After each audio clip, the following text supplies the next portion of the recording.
नमस्कार, आप देख रहे हैं CWB हिंदी न्यूज।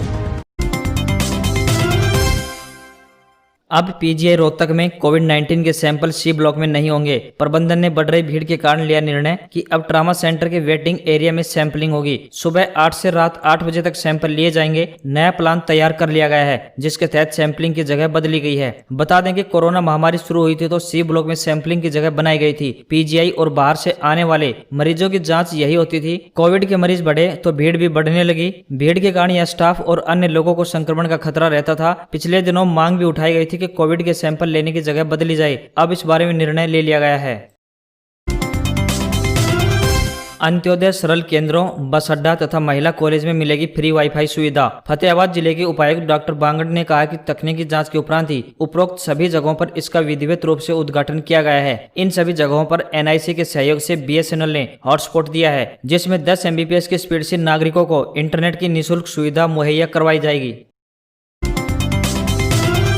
सौंदर्यीकरण और मूलभूत ढांचे के विकास के साथ आगे बढ़ रहे पंचकुला शहर में नए प्रोजेक्टों का अंकुरण होने लगा है। देश के विशिष्ट शहर के तौर पर विकसित करने के लिए यहां अनेक बड़े प्रोजेक्ट मूर्त रूप लेने वाले हैं। जल्द ही दिल्ली की तर्ज पर क्लाउड फ्लाईओवर नजर आएंगे तो प्रत्येक सेक्टर में मल्टी पार्किंग का सपना भी साकार हो सकता है। ऐसा होने से शहरवासियों को पार्किंग की समस्या से निजात मिलेगी। विधानसभा अध्यक्ष ज्ञानचंद गुप्ता की अध्यक्षता में स्वच्छता एवं सौंदर्यीकरण समिति की बैठक में अनेक बड़े प्रोजेक्टों पर विस्तार से चर्चा हुई। कोविड से निपटने के लिए हरियाणा में होगी जन आंदोलन की शुरुआत। अब मुख्यमंत्री हरियाणा मनोहर लाल खट्टर 12 अक्टूबर से प्रदेशवासियों को कोविड के मद्देनजर 3 सावधानी रखने की अपील करेंगे। इसमें मास्क लगाने और विधिवत सैनिटाइजेशन के साथ साथ सोशल डिस्टेंसिंग के फार्मूले को संकल्प तरीके से अपनाया जाएगा। इस संबंध में मुख्यमंत्री मनोहर लाल 12 अक्टूबर को कर्मचारियों और अधिकारियों के साथ में संकल्प दिलाएंगे। इसके साथ ही एक शपथ पत्र भी भरवाया जाएगा ताकि कोविड के संक्रमण को रोका जा सके।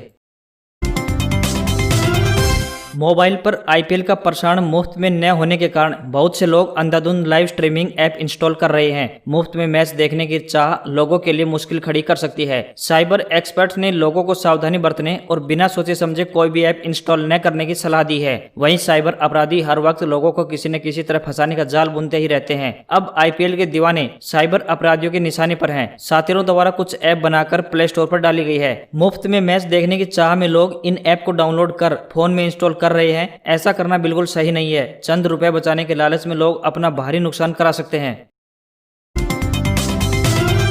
हरियाणा में राष्ट्रीय राजधानी क्षेत्र में प्रदूषण की समस्या को कम करने के उद्देश्य से प्रदेश सरकार द्वारा गुरुग्राम और फरीदाबाद जिलों में कंट्रोल रूम स्थापित किए जाएंगे, जो 24 घंटे कार्यरत रहेंगे। इसके लिए विशेष तौर पर कर्मचारियों को प्रशिक्षित किया जाएगा। यह निर्देश हरियाणा के मुख्य सचिव विजय वर्धन ने यहां हरियाणा प्रदूषण कंट्रोल बोर्ड की बैठक की अध्यक्षता करते हुए दिए। विजय वर्धन ने पर्यावरण प्रदूषण यानी रोकथाम व नियंत्रण प्राधिकरण EPCA के निर्देशों की अनुपालना सुनिश्चित करते हुए फरीदाबाद और गुरुग्राम जिलों में डीजल जनरेटर सेट के उपयोग पर प्रतिबंध आवश्यक या आपातकालीन सेवाओं के अलावा लगाने के निर्देश दिए। इसके लिए इन क्षेत्रों में बिना किसी अवरोध के ग्रिड से बिजली की आपूर्ति की व्यवस्था को सुदृढ़ किया जाए ताकि डीजल जनरेटर की आवश्यकता को कम से कम किया जा सके।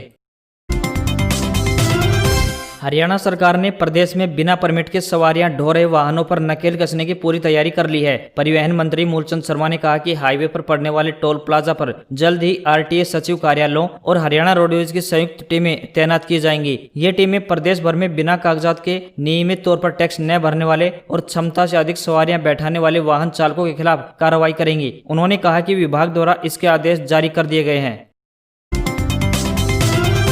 महिलाओं के खिलाफ अपराध पर केंद्रीय गृह मंत्रालय की राज्य सरकारों को एडवाइजरी। देश में महिलाओं के खिलाफ बढ़ते अपराधों को लेकर गृह मंत्रालय ने एडवाइजरी जारी की है। पिछले कुछ दिनों में खासतौर से हाथरस कांड में जिस तरह शुरुआती स्तर पर पुलिस से लापरवाही हुई, उन कमियों को दूर करने के लिए मंत्रालय ने कहा है पीड़िताओं को अक्सर थाने के चक्कर काटने पड़ते हैं। MHA ने साफ कहा है कि FIR दर्ज करने में आनाकानी न की जाए। अपनी एडवाइजरी में गृह मंत्रालय ने कहा है कि FIR दर्ज करना अनिवार्य है। मंत्रालय ने IPC और CRPC के प्रावधान गिनाते हुए कहा है कि राज्य या केंद्र शासित प्रदेश इनका पालन सुनिश्चित करें। गृह मंत्रालय ने चेतावनी देते हुए कहा है कि लापरवाही बरतने वाले अधिकारियों के खिलाफ सख्त से सख्त कार्रवाई की जानी चाहिए।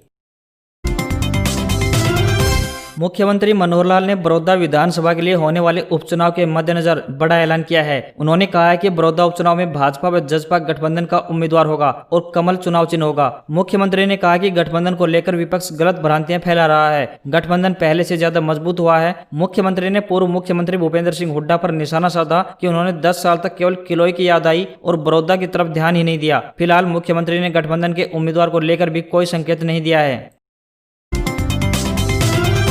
संसद में पास हुए कृषि विधेयकों के विरोध में किसानों का गुस्सा थमने का नाम नहीं ले रहा है। एक तरफ भाजपा के नेता इस विधेयक के पक्ष में ट्रैक्टर यात्रा निकाल रहे हैं तो दूसरी तरफ किसान इसका विरोध भी कर रहे हैं। ऐसा ही वाकया शनिवार को रोहतक में देखने को मिला। यहाँ डिग्गल से सापला के बीच निकाली गई ट्रैक्टर यात्रा को किसानों ने काले झंडे दिखाए और विरोध में प्रदर्शन भी किया। इस यात्रा में भाजपा के प्रदेशाध्यक्ष ओम प्रकाश धनखड़, रोहतक के सांसद डॉक्टर अरविंद शर्मा और पूर्व सहकारिता मंत्री मनीष ग्रोवर शामिल थे। डिग्गल से सापला चौधरी छोटूराम संग्रहालय तक ट्रैक्टर यात्रा निकाली। इस दौरान किसान संघर्ष समन्वय समिति की ओर से इस रैली को काले झंडे दिखाकर विरोध किया गया।